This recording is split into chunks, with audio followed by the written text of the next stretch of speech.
J'aimerais commencer en reconnaissant que nous sommes réunis aujourd'hui sur le territoire traditionnel du peuple algonquin. Good evening to you. En nous reconnaissant que nous nous réunissons sur les terres traditionnelles des Algonquins, on reconnaît parce que depuis des siècles, les gens ils se sont occupés, ils ont pris soin et pour négocier, célébrer. Et on va parler de comment les liens entre l'environnement, la terre, le peuple, les traditions font la différence à un moment de défi mondial. Donc, il faut ainsi commencer par honorer le peuple qui a pris soin de ces terres afin qu'on puisse en profiter aujourd'hui. Alba Corral, je suis le directeur de l'agriculture et de l'environnement du Centre de recherche pour le développement international de CRDI. IDRC is a key. Le CRDI est un contributeur clé du gouvernement canadien. Nous essayons d'être responsables de la mobilisation des chercheurs dans le sud mondial pour trouver de nouveaux penseurs et des innovateurs. La résolution des problèmes critiques auxquels font face les populations vulnérables du sud. Among the challenges we face in the course of this. Parmi les défis dans ce travail, c'est un impératif critique d'accélérer l'adaptation au climat et améliorer la salubrité des aliments et de le faire d'une manière qui est représentative, équitable, inclusive et qui mobilise les personnes les plus vulnérables et leur voix. Nous reconnaissons que beaucoup de groupes des peuples autochtones et des femmes et des filles souffrent de manière disproportionnelle de l'insécurité alimentaire et des autres défis climatiques. Mais nous reconnaissons également qu'ils sont en fait les agents du changement, sont responsables du développement et qui réagissent à la crise majeure à laquelle nous faisons face. Cela soulève différentes questions. Comment les rôles des genres posent des défis et comment les relations de pouvoir sont négociées avec les rôles communautaires et qui est responsable. Est-ce qu'une approche axés sur les priorités ou le programme peuvent nous aider. Dans ce panel, nous allons parler des structures du pouvoir dans le contexte des changements globaux. Nous allons parler brièvement des manifestations de pouvoir structurel, de la prise de décision et l'accès aux ressources et l'impact local de tout cela. Le panel va nous donner des exemples, les choses qu'on sait marchent et comment ils mobilisent les groupes des femmes et des filles dans les pays en développement. Nous avons des chercheurs, nous avons des praticiens et des spécialistes. Toutes ces personnes travaillent dans des initiatives différentes et on va parler de ces initiatives pas simplement pour promouvoir ce qu'ils font, mais pour prouver également à quel point c'est difficile de faire face à ces défis lorsque beaucoup de nos partenaires et nos fonds de recherche soient amenés ensemble pour résoudre ces problèmes. 3 de ces personnes travaillent dans les programmes de changement climatique qu'on appelle CARE. Donc, l'initiative en Afrique et en Asie, qui est le programme de recherche le plus important mis en œuvre par un consortium en Afrique et en Asie. 2 des panélistes travaillent dans certaines régions, un projet dans l'adaptation himalayenne et de recherche sur... Nous avons des chercheurs qui travaillent sur un projet en Kenya, donc dans le programme de salubrité alimentaire au Kenya. On va donc partager leurs idées sur les relations de pouvoir et l'impact local de ces programmes. Je ne vais pas parler de leur biographie parce que ça va prendre des heures, mais je pense que nous sommes dans le bon ordre. Nous avons Nithya Rao, qui est professeur de genre et de développement à l'Université de East Anglia au Royaume-Uni. Bienvenue, Nithya. Daniel Morchain, qui est conseiller principal de résilience et climat du Royaume-Uni, Oxfam, Amina Mahajan, spécialiste des moyens de subsistance en migration, Centre international de développement intégré de la montagne du Népal. Et nous avons du Kenya, Maureen Miruka, qui est directrice agriculture et système de marché à Nairobi du programme CARE. C'est assez pour l'instant aujourd'hui. Alors, je vais revenir aux questions. Comment ça va fonctionner? Nous aurons 45 minutes sur les questions. Ensuite, on va vous permettre de poser des questions, participer à la discussion et collaborer. Nous avons un double objectif. Tout d'abord, nous voulons comprendre les principaux défis des femmes et filles des communautés vulnérables, mais nous voulons savoir également ce qui fonctionne. Donc, nous espérons que nous aurons suffisamment de temps pour exprimer, nous parler de vos connaissances sur les plus grands défis et sur les solutions qui marchent. Et nous allons essayer de respecter le temps alloué. Je veux donc commencer avec Nidia. C'est exactement la question. Comment le pouvoir structurel se développe ou s'analyse? Quels sont les rôles entre les sexes qui sont distribués dans ce moment historique de changement mondial? Et est-ce que ces normes sociales, ces responsabilités sociales, qui négocie quoi? Avec quelle autorité dans un contexte mondial? Merci beaucoup. Je pense que c'est un bon point pour commencer parce que la nature des relations entre les sexes, ce sont des choses intégrées dans les distinctions entre les genres et les sexes. Ça dépend du contexte. Mais je pense que l'une des choses de base, quand on parle de relations entre sexes, c'est des relations de pouvoir. Ce n'est pas seulement entre individus, mais cela va au-delà dans les institutions, dans les familles, dans les institutions de base, dans les foyers, dans les niveaux communautaires, au marché, et comment les marchés fonctionnent, et comment les politiques d'État se font. Et chaque institution a ses normes, ses valeurs, ce qu'ils considèrent comme étant adéquat, ce qui doit être fait. Je vais donner des exemples. Et de ces interactions les uns les autres. Souvent, on finit par penser que, d'accord, si on veut qu'il y ait l'égalité des sexes, il faut se concentrer sur les foyers, il faut changer les comportements des femmes et des hommes dans les foyers. Et ceci est important, c'est certainement important, mais ça ne va pas mener à des changements durables si on ne fait pas face aux relations dans différents emplacements. Un exemple très simple, dans les lieux de travail, les hommes sont éduqués, ils ont des habiletés, je viens de l'Inde, mais là, il y a un grand nombre de femmes sans emploi, car ce qu'on considère que les femmes dans le marché du travail, eh bien, les hommes ont la priorité. 70% des hommes à peu près sont... donc la plupart des décisions sont de penser que les hommes vont travailler, les femmes restent à la maison. Et ce sont comment le pouvoir structurel se produit, souvent invisible et sous la surface. Donc, je vais donner un exemple de mon travail, que dans ma consultation avec... on a travaillé avec... en Kenya et en Éthiopie avec des groupes et pendant les dernières années, 15 dernières années, il y a eu des sécheresses et de plus en plus d'intensité, il y a eu moins de pluie. C'est l'indication donc il y a eu moins de lieux de pâturage en raison du manque d'eau. Et quand on met ça dans le contexte des moyens de subsistance des gens, on voit comment ces institutions interagissent les unes les autres avec la division des rôles, les responsabilités pour l'accès aux ressources et à la prise de décision.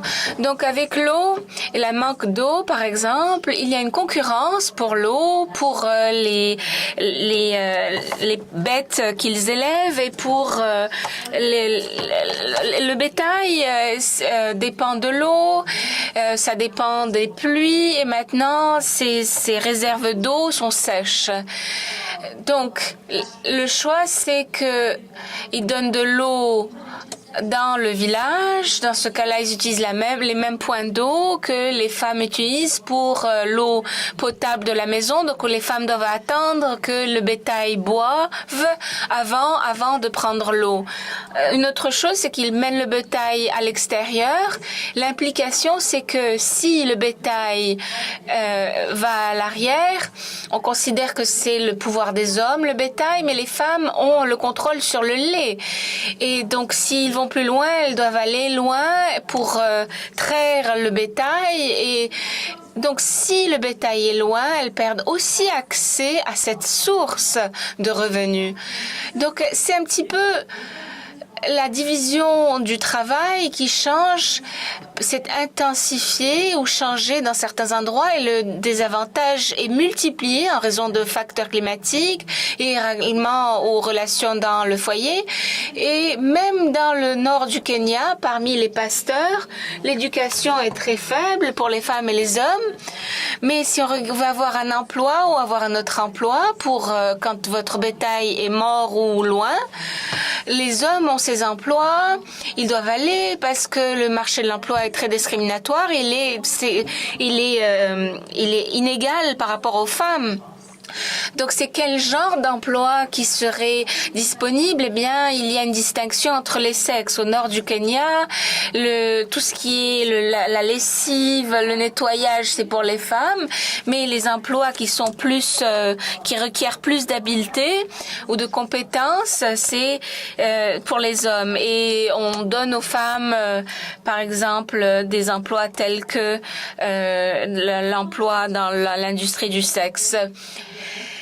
Si les hommes doivent aussi alimenter leurs enfants, donc comment faire face à ce genre de structure désavantageuse?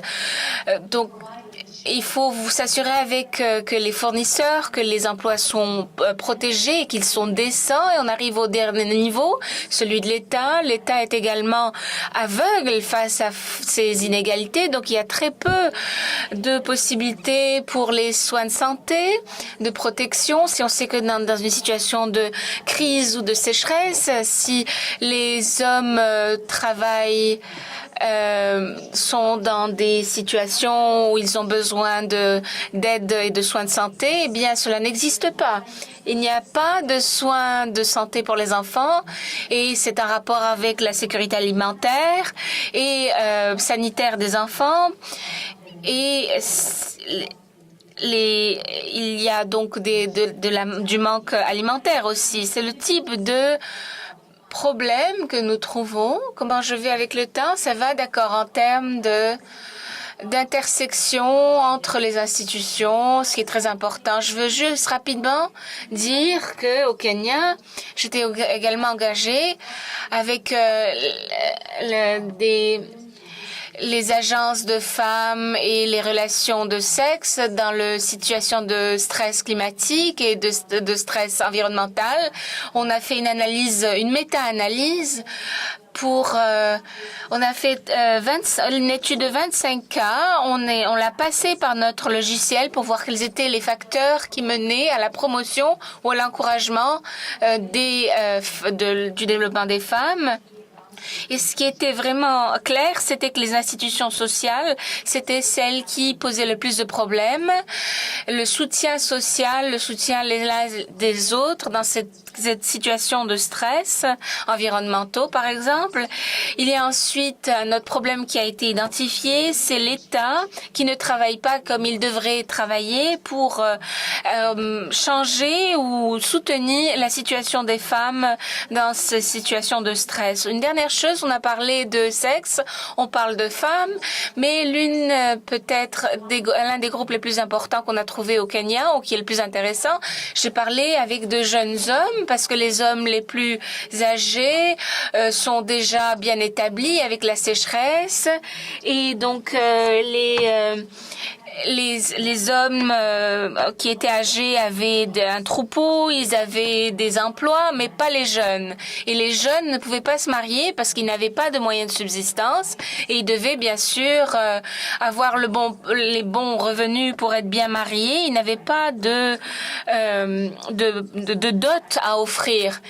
Et c'est là où il y a cette distinction, surtout avec les jeunes hommes. Les femmes continuent à vivre avec leurs parents si elles en ont besoin, mais les hommes jeunes veulent être indépendants et ils n'ont plus où aller parce que eux, ils doivent chercher à fonder une famille. Et c'est là où il y a un vrai problème au Kenya. Il y a un problème ethnique ça a été présenté comme un problème ethnique, mais l'une des idées directrices, c'était la crise des jeunes hommes, là où ils n'avaient plus la possibilité d'avoir des troupeaux, de se marier. Ils étaient un petit peu perdus avec la sécheresse et ils n'avaient donc plus moyen d'avoir un moyen de subsistance. Donc voilà les problèmes structurels d'un point de vue de sexe. On doit penser aux femmes, mais également aux relations qui sont dans l'environnement dans lequel ils vivent et aussi les groupes d'âge. Merci. Daniel, Nithya a parlé du problème des relations entre les sexes. Quelle est l'influence dans les situations de crise et comment les communautés négocient ou renégocient les changements mondiaux massifs dans les rôles et responsabilités. Merci, Santiago. Je vais commencer avec un exemple. C'est un travail que nous avons fait au Malawi et qui continue d'ailleurs. La question a été: qu'est-ce que veut dire la résilience dans le contexte de l'industrie du thé de Malawi? Basiquement, on a créé un consortium de secteur privé, la société civile, les personnes qui travaillent dans les domaines où l'industrie du thé est prédominante dans le sud du pays. Et pour avoir des critères, qu'est-ce qui fait que l'industrie du thé est résiliente ou durable dans ce contexte?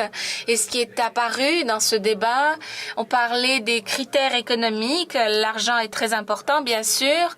Avoir un profit, eh bien, cela permet que l'industrie continue.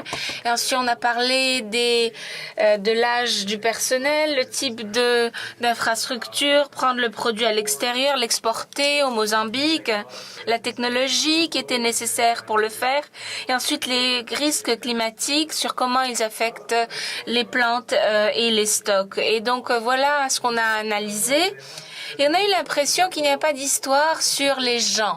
Comment se fait-il que les gens ne font pas partie de cette industrie, même s'ils sont au centre de cette industrie, et puis ils vivent de cette industrie? Donc on est revenu au groupe, on a essayé de créer différents environnements pour créer une opportunité où tout le monde pensait qu'il pouvait contribuer à ce débat. Et là, la plateforme, vous savez, a permis que les travailleurs non qualifiés n'avaient pas la possibilité de parler, ne se sentaient pas à l'aise pour raconter leur histoire. C'était des groupes surtout de femmes qui n'avaient pas de qualification et qui cueillaient les feuilles de thé. Elles ont parlé du harcèlement sexuel dans les plantations. Et on n'était pas soutenu par les femmes et par les hommes. Les hommes parlaient de cela. C'était encore plus difficile. Le fait d'en parler, c'était encore plus difficile pour les hommes. La moitié des histoires qu'on connaissait, c'est lié au bien-être et en rapport avec la résilience de l'industrie était aussi très important. Donc on a pensé qu'on devait reformuler ce que voulait dire la résilience pour que ça ait plus de sens. Maintenant, on a l'image globale, elle a été racontée. Je pense que la résilience, c'est quelque chose qui a été traditionnellement lié au risque physique, mais au fur et à mesure, ça s'est déplacé à la résilience en rapport avec les droits, avec la justice, l'égalité entre les sexes. Mais bien que ce discours existe dans les milieux universitaires, le financement est un petit peu en retard. Il y a seulement 3% d'aide qui est consacrée pour l'inégalité des sexes. même si l'inégalité des sexes est une partie importante de la résilience. Donc le travail reste dans le développement. C'est très technocratique, très monodisciplinaire, même si on parle d'interdisciplinarité, mais ça reste assez inflexible en termes de ce que l'on peut faire.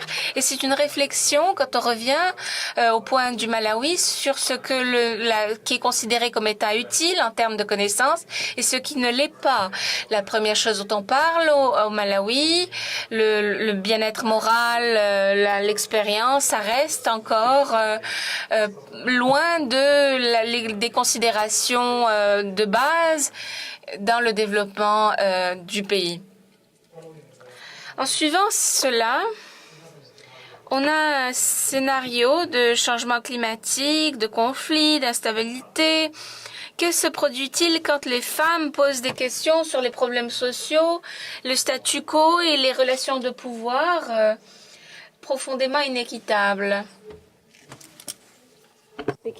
Aujourd'hui, dans la discussion, je vais parler de la région du Kismali. C'est une région qui fait face à des changements rapides, changements climatiques et des changements sociaux. Lundi dernier, nous avons lancé un rapport sur les changements dans cette région.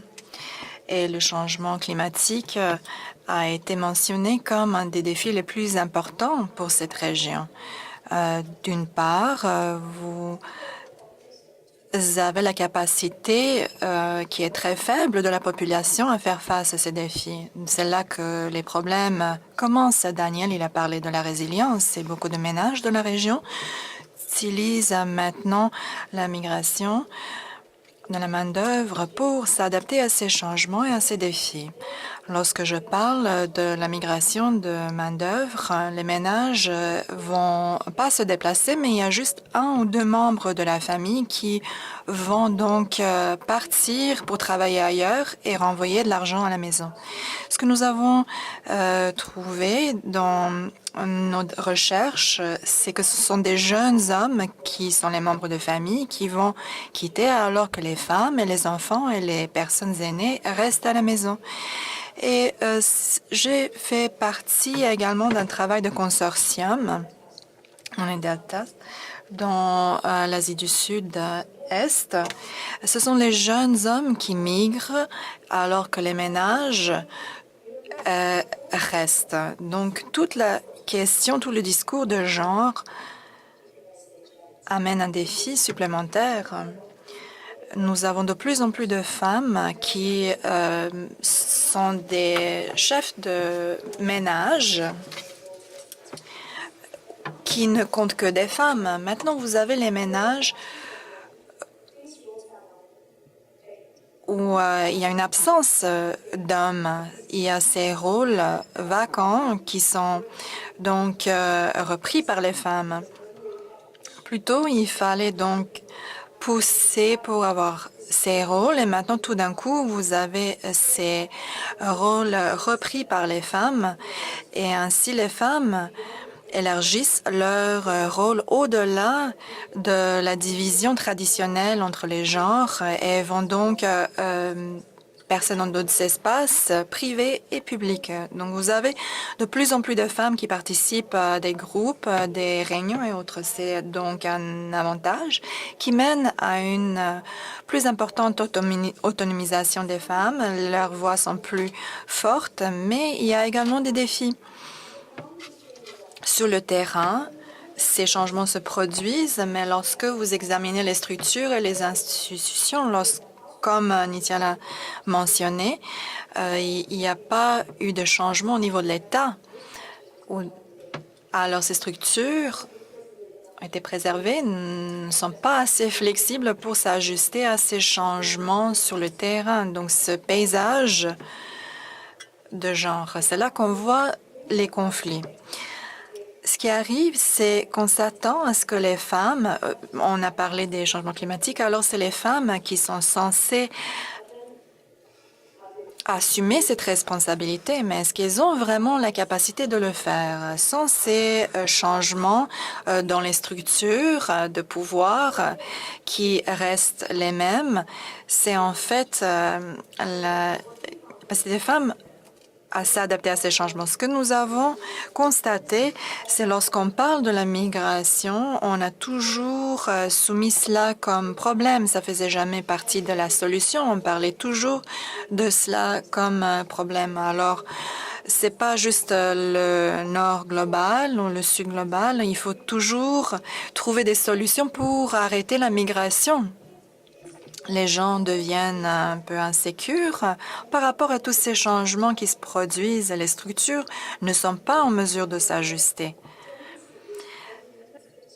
La tendance, c'est d'essayer de maintenir le statu quo.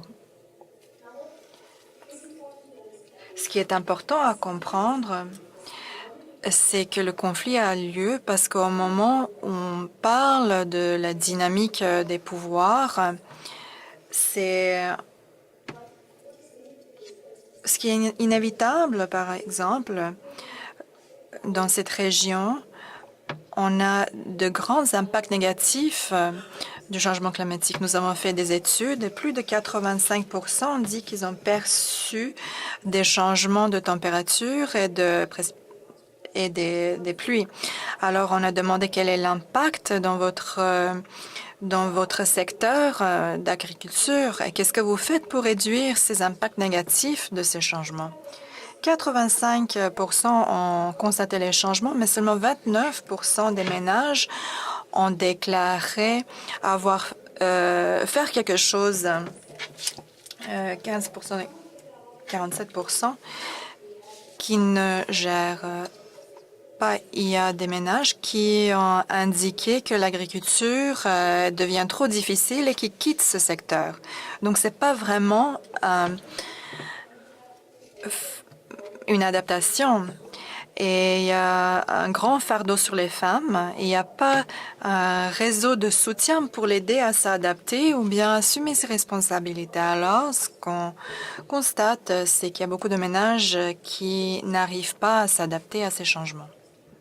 Je vais m'arrêter ici pour l'instant. C'est le moment parfait, je crois.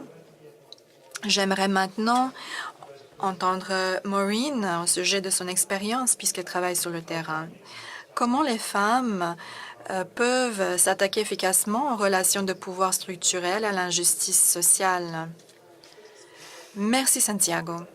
Je pense qu'Amina, en fait, a mentionné que les femmes se rassemblent et s'organisent de manière collective et que la plupart des programmes dans l'agriculture, on travaille avec ces groupes de femmes et ces collectifs comme plateforme d'autonomisation ou pour bâtir des capacités. Mais les femmes doivent comprendre que ça vous amène pas assez loin, comme Amina l'a mentionné. Il faut aller plus loin pour aborder justement ces problèmes structurels. Alors, on se penche sur leur mobilité. Elles n'ont pas le moyen d'accéder au marché. Il y a la participation politique. Il y a également la violence sexo-spécifique. En fait, les femmes vont s'autonomiser pour aller plus loin dans la solidarité. Il y a beaucoup de conscience critique qui se construit et la réflexion entre elles-mêmes sur les normes sociales pour aller plus loin. Dans le programme CARE, nous avons un programme sur le village qui a été conçu en Niger. Donc, ce sont je ne parle pas français, il y a un nom français pour ce programme. Et donc, ils se sont rendus au système politique et ils ont pu aller des villages vers les plateformes ou la programmation de plateformes dans l'espace politique et sont à la table. Je pense que si les femmes ne sont pas à la table, elles sont sur le menu. Donc, l'autre pièce ou l'autre élément qui manque, c'est qu'il faut amener ces conversations sur la mobilisation des jeunes hommes et des garçons sur les normes rigides et discriminatoires qui sont en place, parce qu'on ne peut pas cibler seulement les femmes. C'est comme si vous jouez seulement avec une partie de l'équipe, alors qu'on devrait jouer ensemble dans le système. Donc, de mobiliser les jeunes hommes et les garçons par des dialogues sur le genre. Nous avons élaboré des outils dans le programme CARE, dans notre travail sur la sécurité alimentaire du CRDI au Kenya. Nous amenons les jeunes hommes et les garçons en utilisant des outils spécifiques. On les mène à réfléchir sur les normes sociales, pourquoi ils sont comme ils sont et comment nous pouvons avancer.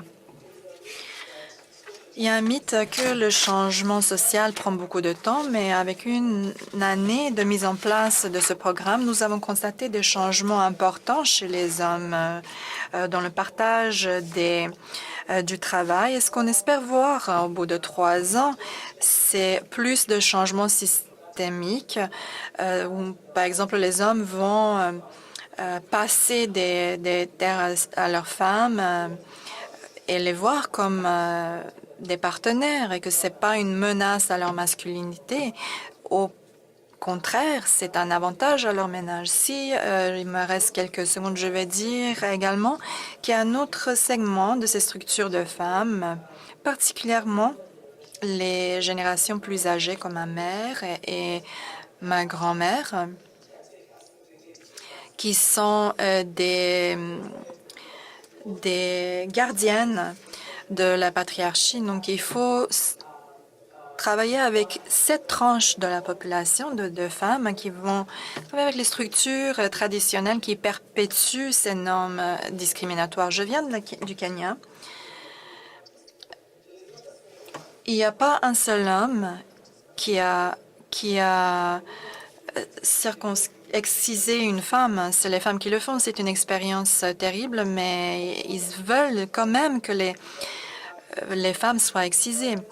Et ensuite, vous avez la violence et les effets de cette production discriminatoire. Donc, il faut aller vers les leaders traditionnels et ces segments de la population qui peuvent avoir une influence sur le changement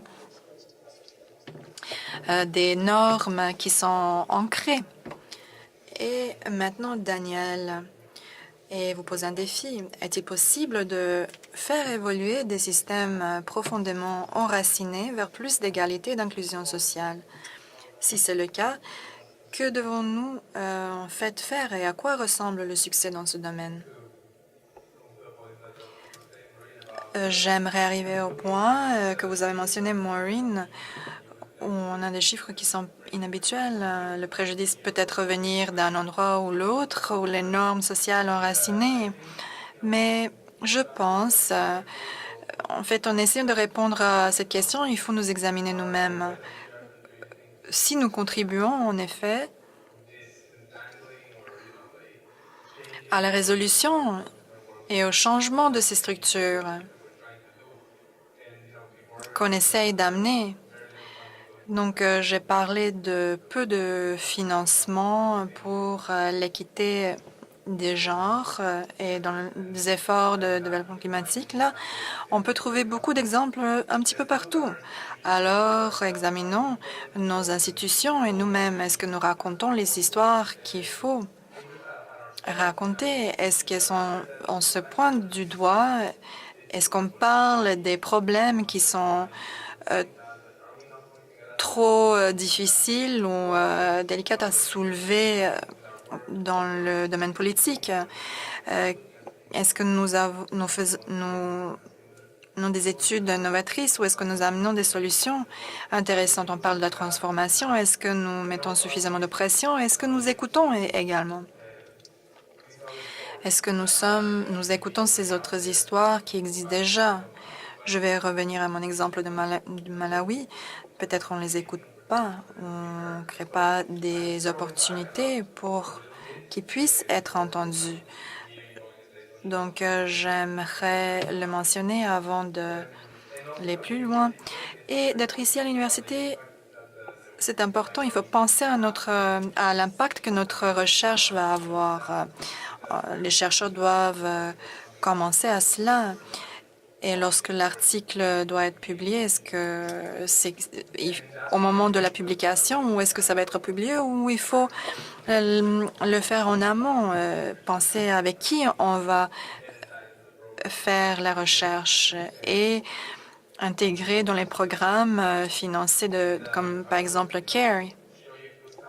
Je vais vous donner des exemples où nous avons essayé de pousser, faire les choses un petit peu différemment pour lancer ces conversations. On a travaillé avec un théâtre des opprimés, où vous racontez une réalité sur la scène et vous donnez au public la possibilité de changer l'histoire, de la rejouer, voir ce qui se passe. Donc, offrir un espace sécuritaire et réel en raison des questions qui sont présentées. On a fait un exercice, une activité à Cape Town, en Afrique du Sud, et nous avons présenté une pièce où tout d'un coup, une nouvelle technologie.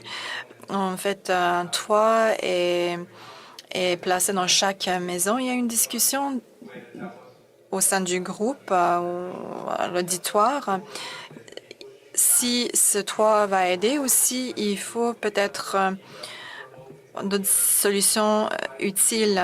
Donc, comme les solutions viennent de l'extérieur, elles ne viennent pas de nous-mêmes.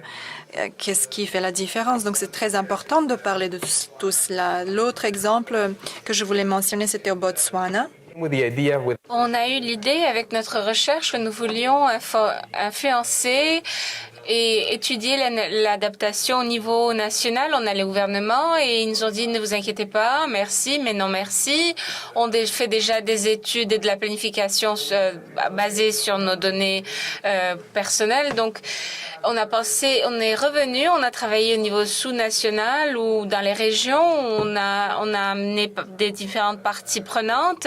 Un groupe de Mopane, c'est un groupe de femmes surtout qui font les Mopane Worm qui font la récolte. Qui font la récolte de verre.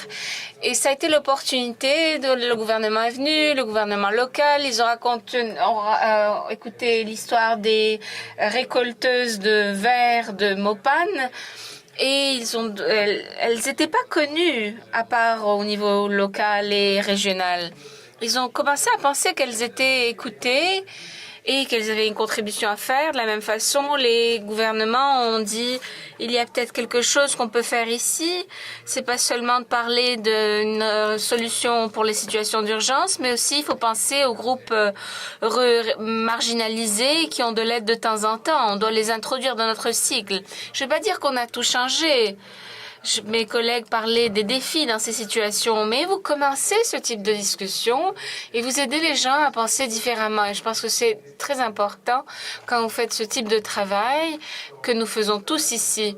Vous parlez de succès, Santiago, et je pense que le succès, c'est que le gouvernement, après avoir vu ça, il a dit « Ah, on a de bonnes idées de votre étude. Oui, vous avez peut-être raison, et on peut prendre certaines de vos idées. » Ils nous ont ensuite invités, ils nous ont demandé à faire le même exercice au niveau des nations dans les 60 régions, districts du Botswana. Ils ont appris de notre étude, ils en ont tenu compte et maintenant ils l'utilisent déjà. La semaine passée, j'étais au Botswana, dans un autre district. Ils veulent encore un soutien dans la deuxième étape de ce processus. Ils ont invité, on l'a déjà fait, un chapitre sur le développement des districts pour introduire le changement climatique dans leurs considérations. Je pense que je n'ai plus de temps. Encore un petit peu de temps. Je leur ai dit, il faut être vraiment très ponctuel, donc je ne veux pas vous interrompre non plus. Oui, juste quelques secondes pour dire que l'une des valeurs que nous avons eu, que le gouvernement a eu en fait. C'est pas nous, mais c'est eux qui ont vraiment eu une utilité avec ce qu'on l'on a fait. Pour le peuple du Botswana, on a dit on va faire une planification pour la sécheresse au Botswana qui se produit de plus en plus souvent et de façon plus intense. Tous les ans, c'est beaucoup plus fréquent maintenant. Ils sont arrivés au point où ils disent il faut changer la façon que nous faisons face à ce genre de situation. La réponse d'urgence ne fonctionne plus. Ce qui est formidable, c'est que mon organisation Oxfam a pu travailler avec les universités dans le continent africain, en Asie, et le gouvernement du Botswana a dit on veut une expérience mélangée de vous et des universitaires pour développer un cadre de travail pour savoir comment idéalement faire face à ce défi des sécheresses de plus en plus fréquentes. Et là, on a pu utiliser les principes d'égalité des sexes, les groupes marginalisés qui ont été intégrés au préalable, les femmes pour qu'elles soient plus partie de la solution que seulement les récipiendaires de l'aide. Et le gouvernement travaille avec notre travail pour développer leur propre plan d'action. On a reconnu que c'était juste une recommandation qu'on faisait et Oxfam toujours essaye de négocier. On va aller un peu plus loin et peut-être qu'on ne va trop loin, mais on est vraiment dans un espace d'influence des décisions pour le développement. Et je pense que c'est une bonne expérience. Donc, on va revenir au Himalaya. Quelles sont les barrières et comment est-ce que vous pouvez faire face à ces difficultés? Quelles sont les voies qui doivent être présentes quand on fait face aux barrières? Les barrières, je dirais que ça se produit à la première étape. Nous, quand je dis nous, c'est nous tous ici. Je ne sais pas combien de capacités on a, ou de volonté, ou d'ouverture pour comprendre les changements qui se produisent. Je dirais que les barrières, d'abord, c'est moi la barrière. Tous ces changements se produisent, ils sont complexes, et parfois on a cette tendance à passer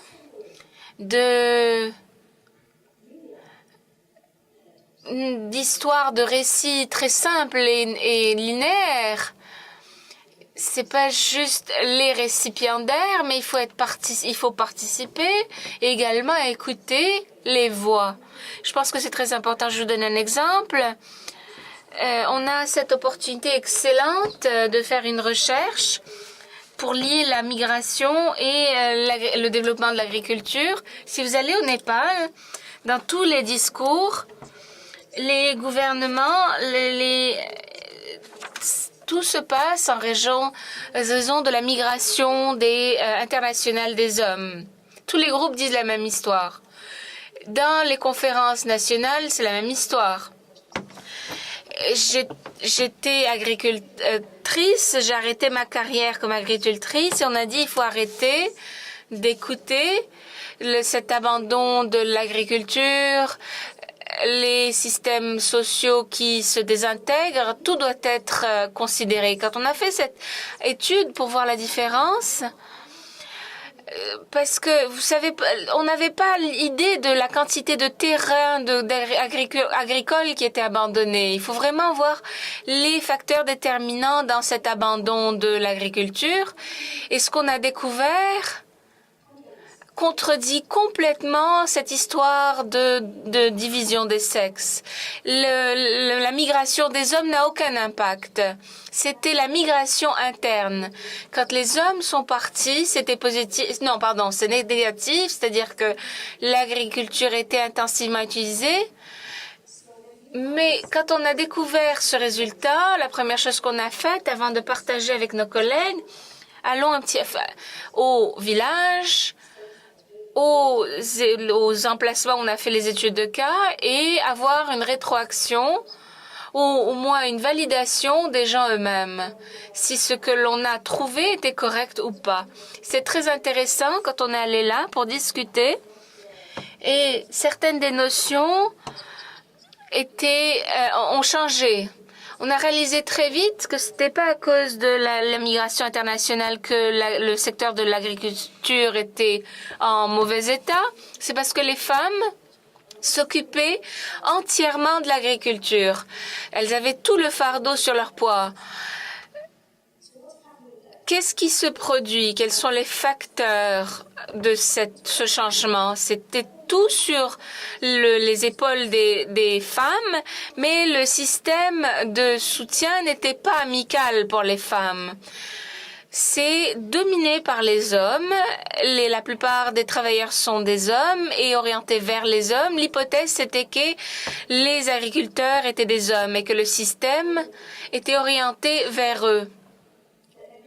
Donc, on s'attendait à ce que les gens aillent à vous pour avoir les technologies et les connaissances, mais les femmes, en raison des normes sociales et de sexe et les stéréotypes, elles n'allaient pas demander de l'aide. Deuxième chose, on parle de technologie, bien sûr, ça va vous demander de l'argent pour probablement acheter cette technologie et l'utiliser, mais ensuite, les femmes n'avaient pas de contrôle sur leurs ressources. Et si vous vouliez avoir du financement, sans technologie, c'était très difficile. Donc, vous avez tout le fardeau, vous ajoutez à ce fardeau et vous n'avez pas de système de soutien pour ces femmes. Donc, le secteur agricole, maintenant, est de moins en moins choisi par les foyers. C'est pour ça que les gens ne veulent plus le faire. Et donc, ça crée des difficultés de sécurité alimentaire au niveau national. Le Népal dépend des importations d'aliments et ça augmente année après année. Mais c'est très important de comprendre ces nuances. Parce que si on blâme tout sur la migration internationale, on va dire on va arrêter la migration. Ce serait la solution. Mais si on regarde l'image globale, on va comprendre que c'est les capacités des femmes qui doivent être construites et les aider à s'autonomiser pour l'agriculture. Et ce n'est pas juste regarder le secteur de l'agriculture. Il faut voir les bases de la dynamique de pouvoir. Parce que si on parle d'un pays, eh bien, on parle des droits, des lois d'héritage qui sont normalement pour les garçons. Donc, si on parle de femmes comme leaders, le système de pensée doit changer parce que jusque-là, les femmes étaient le cœur du foyer et la tête de la maison, le chef de famille, c'était le père. Donc, il faut changer les choses. Comment rendre les femmes des leaders? Comment apprendre aux filles à trouver les ressources nécessaires? Au niveau des foyers, si vous essayez de changer trop brusquement, comment vous ne pouvez pas le faire directement avec les foyers? Parce que ce n'est pas socialement accepté. Oui, donc je passe cette question à Maureen sur comment comment apporter un changement efficace dirigé par la communauté, comment faire en sorte que la voix des femmes soit entendue pour que les changements transformatifs se fassent avec les femmes. Quels sont les éléments qu'on doit avoir pour vraiment faire un changement véritable? Merci Santiago et Amina. Je pense qu'on doit commencer à réaliser qu'une fois que on a des approches basées sur les communautés ou basées sur les droits et qui donneront des droits aux femmes et aux communautés, cela est le début de ce processus de transformation. Les différentes recherches nous disent que nous devons avoir les approches qui peuvent faire face aux différentes dimensions, parce que c'est pas seulement l'accès à des services ou au marché. Il faut aussi penser à la nutrition, au foyer. Il faut penser au fait que les femmes doivent avoir cette influence dans les foyers pour influencer autour de l'agriculture et de leurs revenus, et également ceux du foyer. Donc, comment faire cela? Au cours des dernières années, CARE USA a fait un programme avec plusieurs pays qui s'appelle les voies pour le renforcement des capacités, Pathways to Empowerment. Et l'idée, c'est une approche pour apprendre en faisant, pour démontrer ce que ça veut dire de mettre des femmes au centre des approches de développement.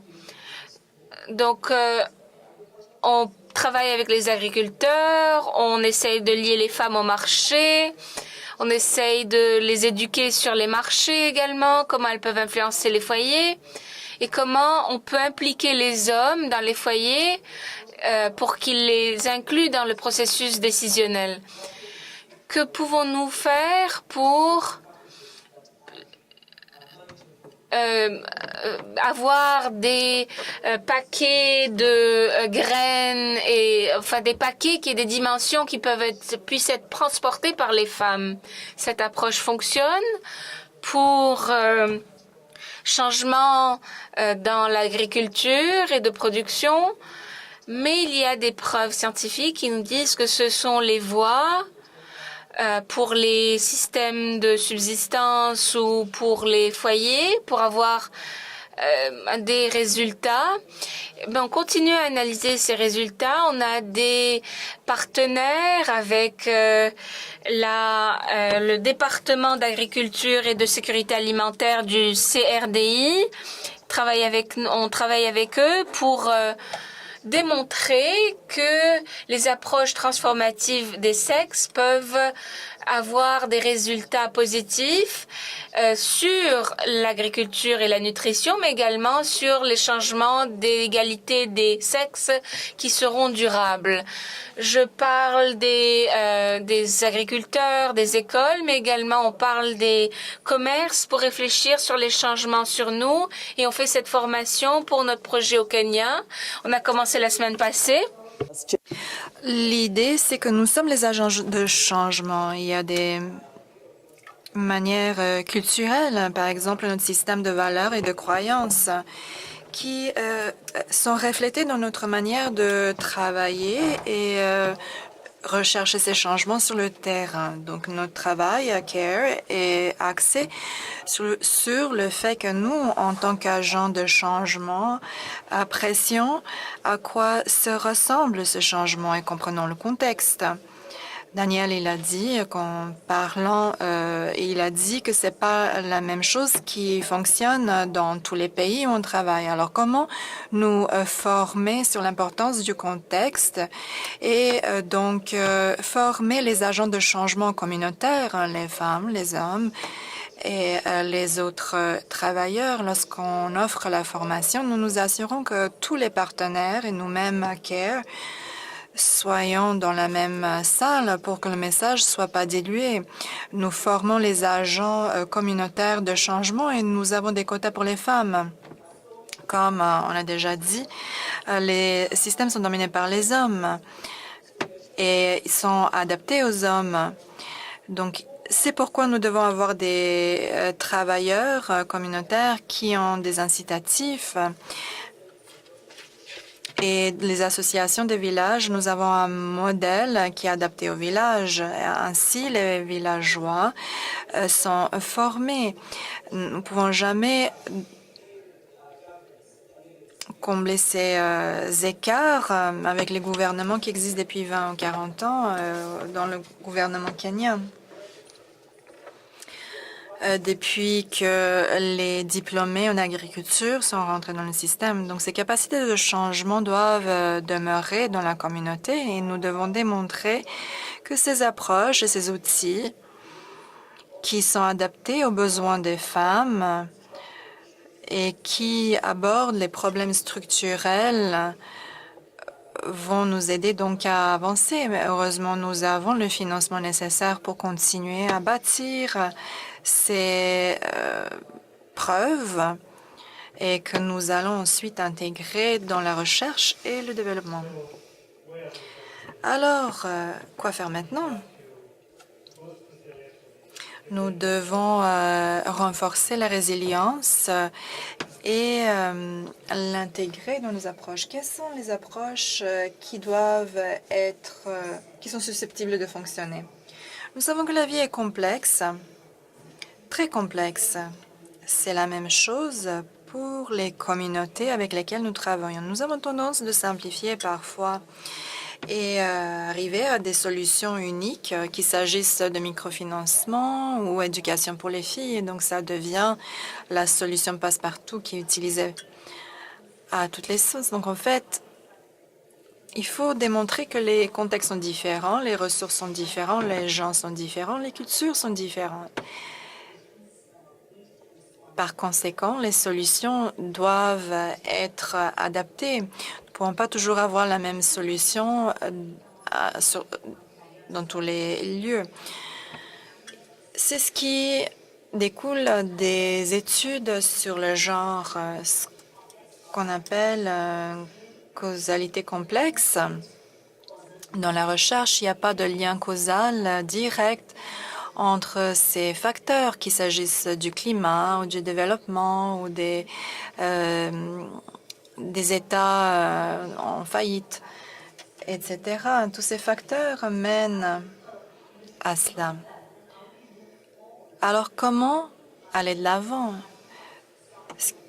On a déjà dit qu'il faut commencer avec un esprit ouvert, écouter les gens.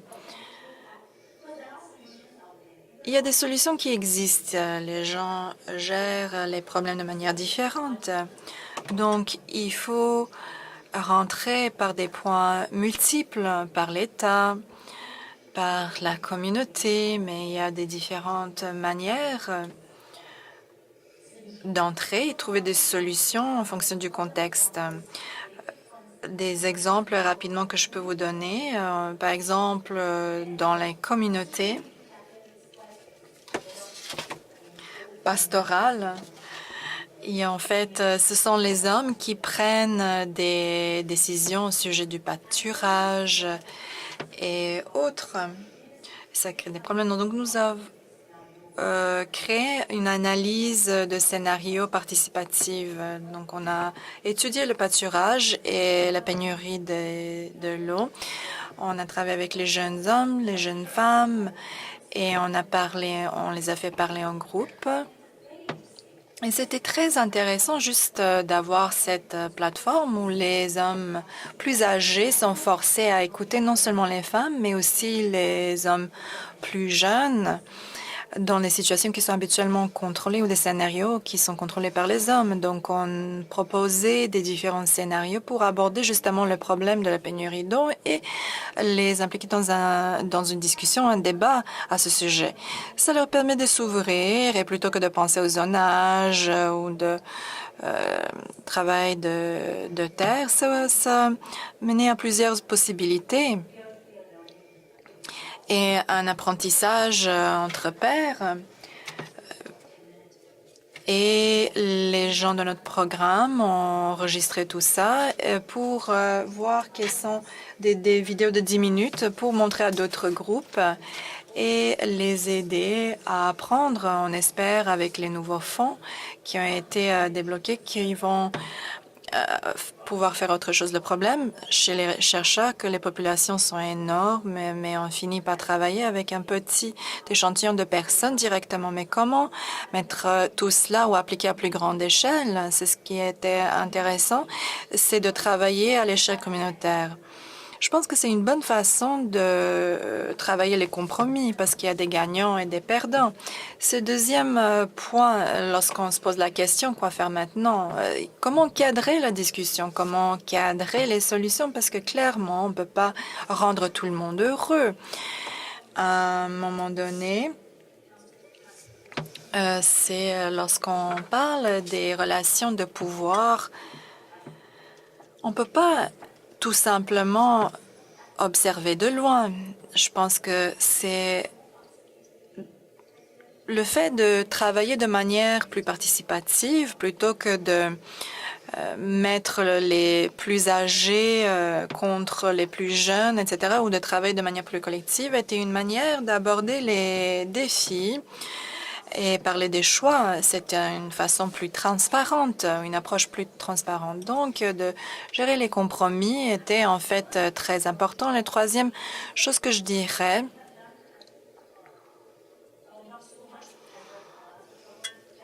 quelque chose qu'on n'a pas vraiment fait dans le suivi de notre programme, mais nous avons eu une réunion avec le conseil de gouverneurs c'est un conseil fédéral qui siège avec une équipe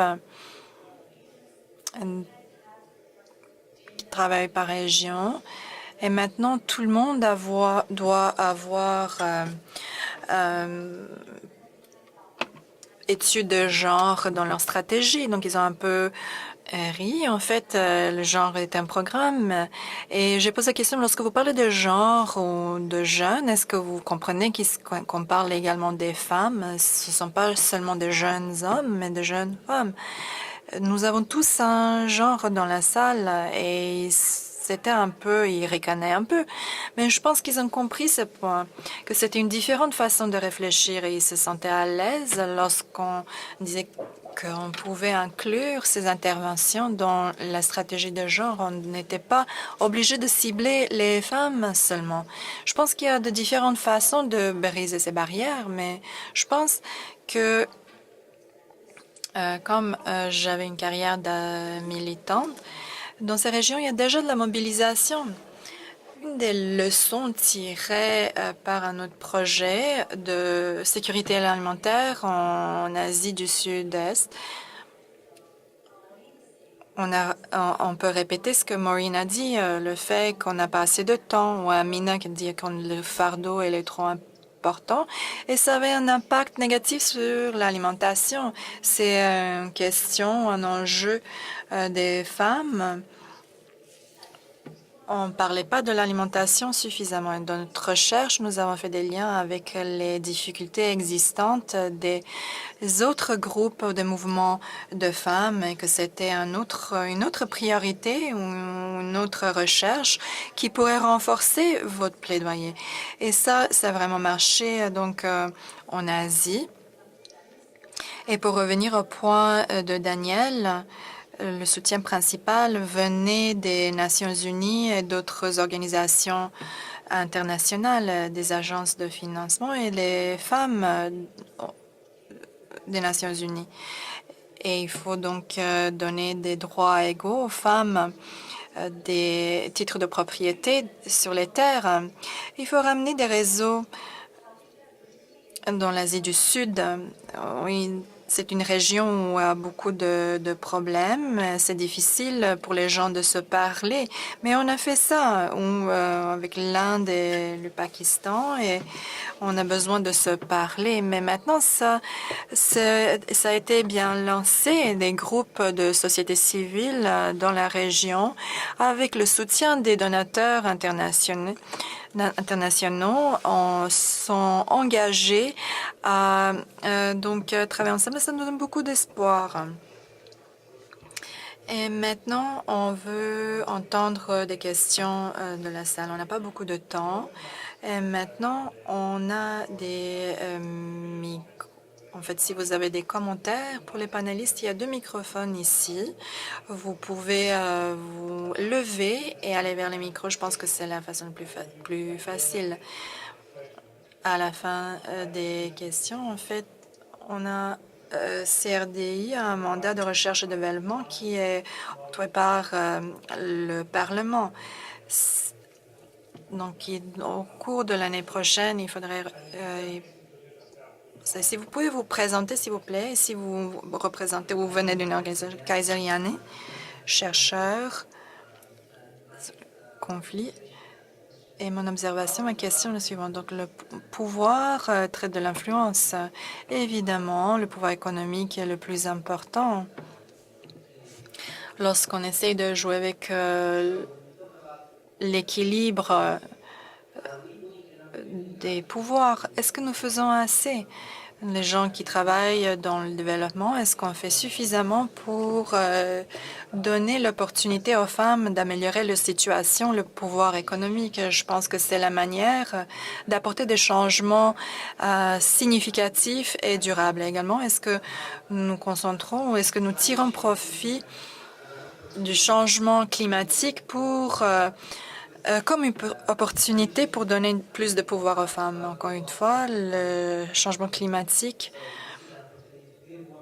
fait perdre du pouvoir économique. Donc, c'est une opportunité. Ça pourrait être une opportunité économique des femmes, des pouvoirs qui peuvent être transférés des hommes. Merci. Merci les panélistes. C'était une soirée très éclairante. Je m'appelle Essa. Je suis doctorante ici à l'Université d'Ottawa et je travaille sur l'impact des droits de propriété intellectuelle sur l'entrepreneuriat des femmes dans les pays en développement.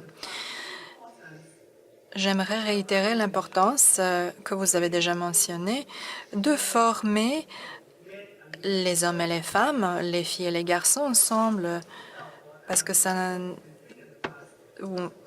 qu'on faisait avant, c'est de former les hommes sur les rôles, mais il est important d'amener les garçons et les hommes à la discussion. J'ai toujours parlé de l'importance de l'éducation sur le genre pour les jeunes garçons, particulièrement au niveau communautaire. Si on commence tôt, nous aurons plus de succès à long terme si on les initie assez tôt. Dans mon travail, j'ai travaillé sur les femmes au Ghana, le rôle des ONG dans l'amélioration des moyens de production. Mais on a découvert quand même à ce niveau-là, ce sont les hommes qui tirer tous les bénéfices. Ils avaient, en fait, c'était ceux qui cherchaient les comptes et qui s'occupaient des comptes, etc. Mais je me disais que, voilà, c'était censé améliorer la vie des femmes, mais encore, ce sont les hommes qui en profitent.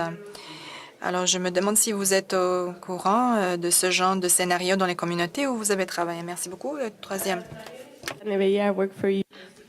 Je travaille pour USC Canada et ma question est à propos des connaissances. Les connaissances des femmes, comment s'assurer que pendant qu'on renforce les capacités, on ne met pas en retrait les connaissances que nous avons déjà. Et USC Canada, on a une évaluation qui a permis pour les femmes et les hommes de se rassembler et faire face la sécurité, surtout en Afrique de l'Ouest, où les hommes étaient dans les ateliers de participation. À travers ces formations, ils ont fait un pas en arrière pour écouter davantage les connaissances des femmes parce qu'elles avaient un rôle essentiel, n'est-ce pas? Donc, je ne sais pas si vous avez d'autres outils ou méthodes ou opportunités qui gardent de la place aux connaissances des femmes pour la rendre plus visible aussi, leurs connaissances, les rendre plus visibles. Merci. Il semblerait que vous vouliez répondre. Je peux essayer de dire quelque chose, du moins. La première question, je dirais que il y a eu on s'est beaucoup focalisé, comme mes collègues le disaient précédemment, sur la génération de revenus, de renforcement économique des femmes. Je ne sais pas qui a dit, mais la question est également à laquelle il faut répondre, c'est qu'est-ce qui se produit, quelles sont les implications. Je ne dis pas que nous ne le fassions pas, parce que bien sûr, c'est très important. C'est un élément clé pour améliorer la situation des femmes, qu'elles aient un revenu, que le revenu soit plus élevé que ce qu'elles ont déjà. Mais la focalisation là est importante, mais là où on ne se concentre pas assez, c'est quelles sont les implications de cela. Comment ça affecte les structures, comment s'assurer que les conflits sont minimisés, comment travailler davantage sur les normes sociales pour qu'il n'y ait pas de rétroaction négative sociale. Par exemple, tout le travail qu'elles ont mentionné en travaillant avec des hommes au départ, c'est très complémentaire sur les revenus. Sur le point des connaissances, je pense que c'est assez difficile de définir ça nécessairement. La terminologie postcoloniale ou moins appropriée, oui, vous avez raison. Sur le renforcement des capacités, l'autonomisation, aux Philippines, on a essayé de justement tenir compte des connaissances. Par exemple, les matériaux de compostage organique, plutôt que d'acheter les choses dans une ferme, par exemple, comment construire ce compostage naturel sans pesticides. C'est vraiment en combinaison avec les personnes avec lesquelles vous travaillez, les communautés avec lesquelles vous travaillez. Ça doit être aussi très orienté sur éviter justement ces approches paternalistes ou postcoloniales. Nydia, est-ce que le changement climatique est une opportunité pour l'autonomisation des femmes? Je pense que vous m'avez un petit peu mis sur la sellette ici, mais c'est une opportunité pour les femmes. Une chose que Amina a dit plus tôt, c'est de mettre les femmes dans des situations non traditionnelles ou traditionnellement masculines.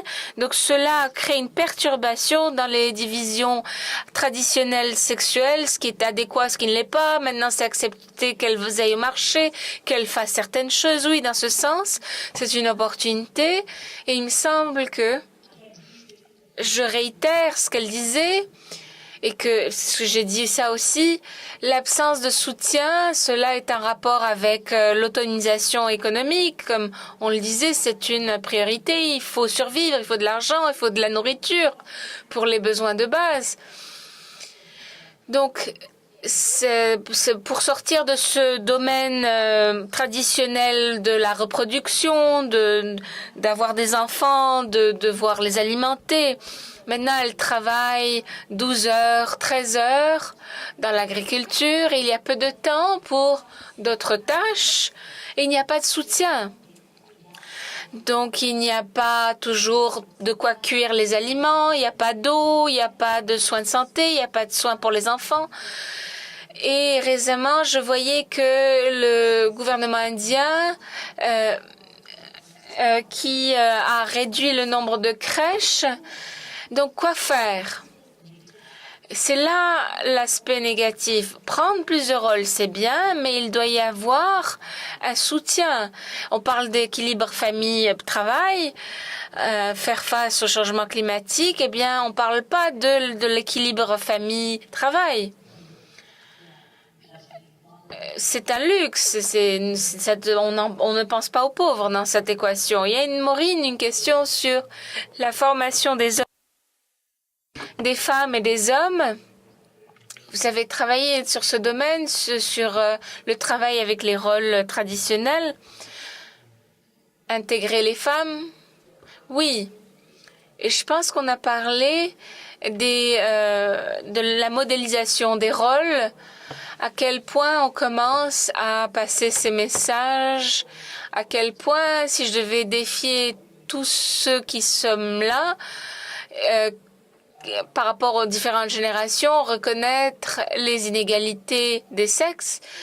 Et on le sait tous, quand on regarde cette approche participative, il y a un détail qu'on doit prendre en compte, c'est qu'est-ce qui se produit dans les communautés, comment cibler les femmes, comment cibler les hommes, à quel point on les rassemble, à quel point on reconnaît que même Les femmes elles-mêmes ne sont pas homogènes, elles ne sont pas toutes pareilles. Elles sont dans des collectifs. Et quand on fait une évaluation collective, on trouve qu'il y en a qui sont prêtes à aller dans les marchés. C'est le type A. Ensuite, il y a les B, les C et les D qui ont aussi besoin d'aide. Et pour garder le groupe uni, donc comment développer des besoins dans les communautés, y compris dans les segments des femmes. Avec ce que disait le collègue, les jeunes, ce n'est pas une population homogène. Il y a des femmes, il y a des hommes dans différents contextes. Il faut comprendre le contexte, les défis spécifiques des femmes et des hommes. Et il faut modéliser ces comportements et ensuite s'assurer que les personnes sont critiques et conscientes de tout ce qu'elles font. Amina, je voulais prendre l'exemple du Ghana parce qu'on en parlait précédemment ce matin. D'ailleurs, si on avait trouvé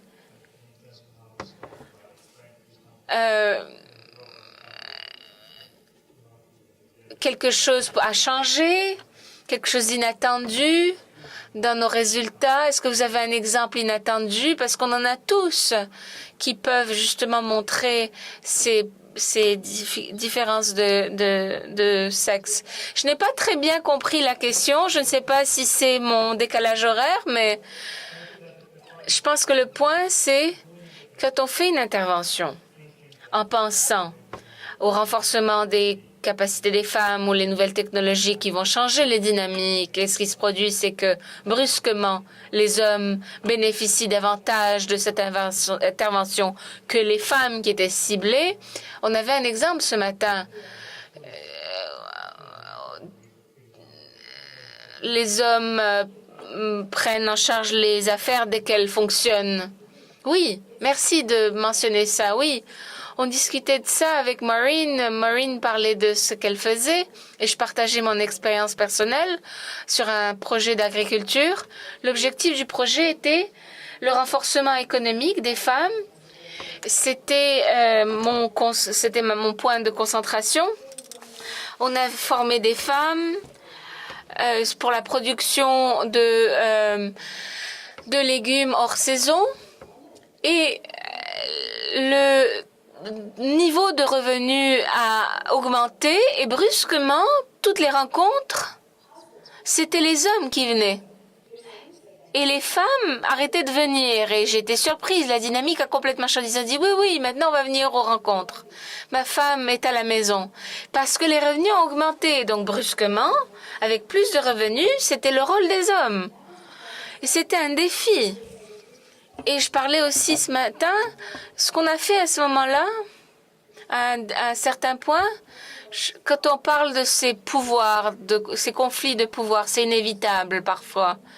On a dit, on va juste former les membres, pas les maris ou les enfants de ces femmes. Et comme je le disais, et Maureen le disait aussi, les groupes de femmes étaient très actifs. Donc, qui contrôle le revenu de l'agriculture ou de la production de légumes? Et ça a été un grand défi. Et je pense qu'il faut continuer à travailler sur la dynamique des pouvoirs où se trouve la cause de la discrimination des genres et des normes sociales. C'est très important.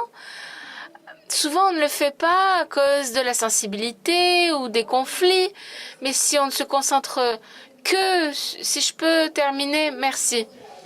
Je vais le personnaliser. Fais partie de la culture sud-asiatique.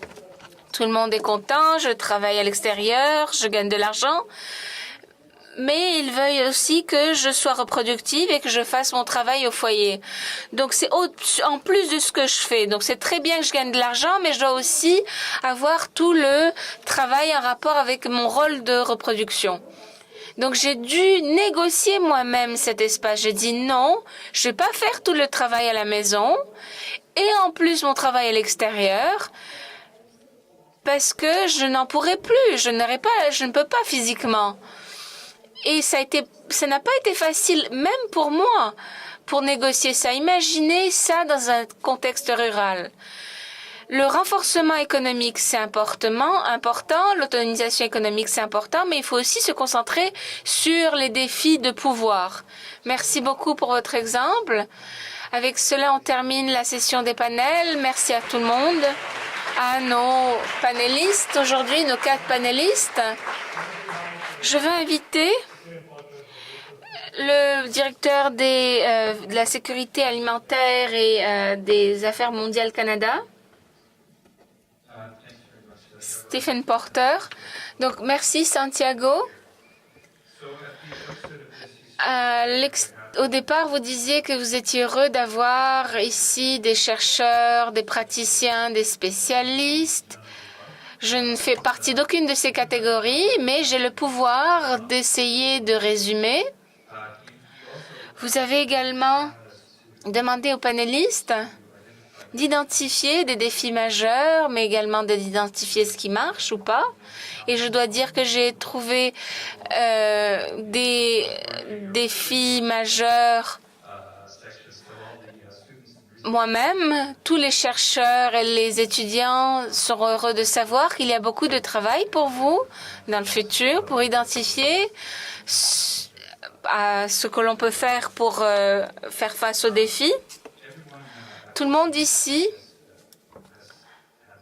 a eu une opportunité d'écouter un panel très riche, des points de vue différents, des résultats de recherche, des expériences sur le terrain.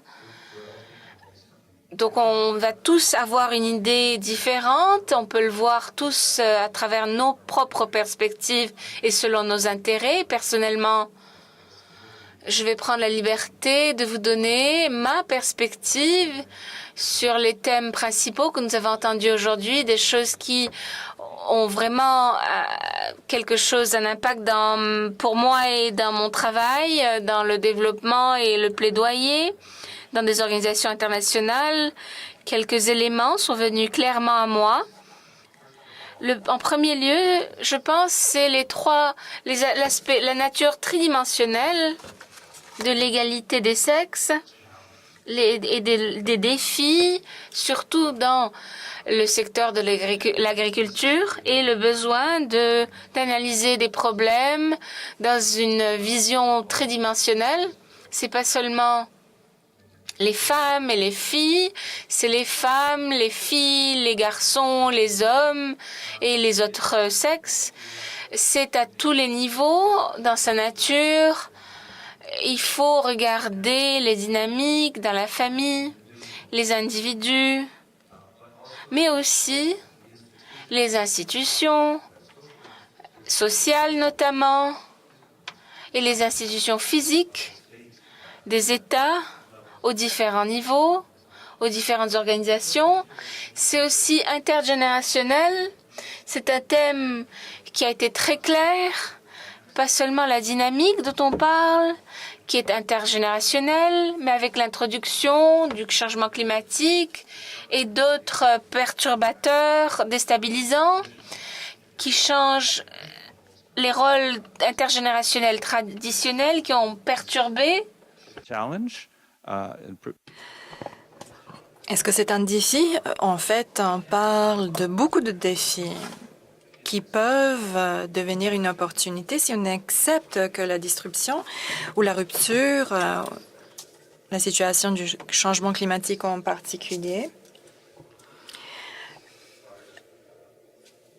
l'immigration, en fait partie du processus de développement. C'est quelque chose de normal. Alors, comment est-ce que nous pouvons travailler avec cela, en profiter, ou comment identifier ces familles ou ces personnes ou ces entreprises ou fonctionnaires qui identifient les opportunités, les exploitent et trouvent des manières d'avancer.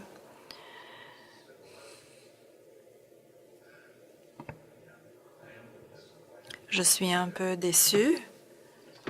Nithya dit qu'il n'y a pas de solution miracle. Moi, en fait, je suis venue ici justement pour en découvrir, mais comme d'habitude, il n'y en a pas.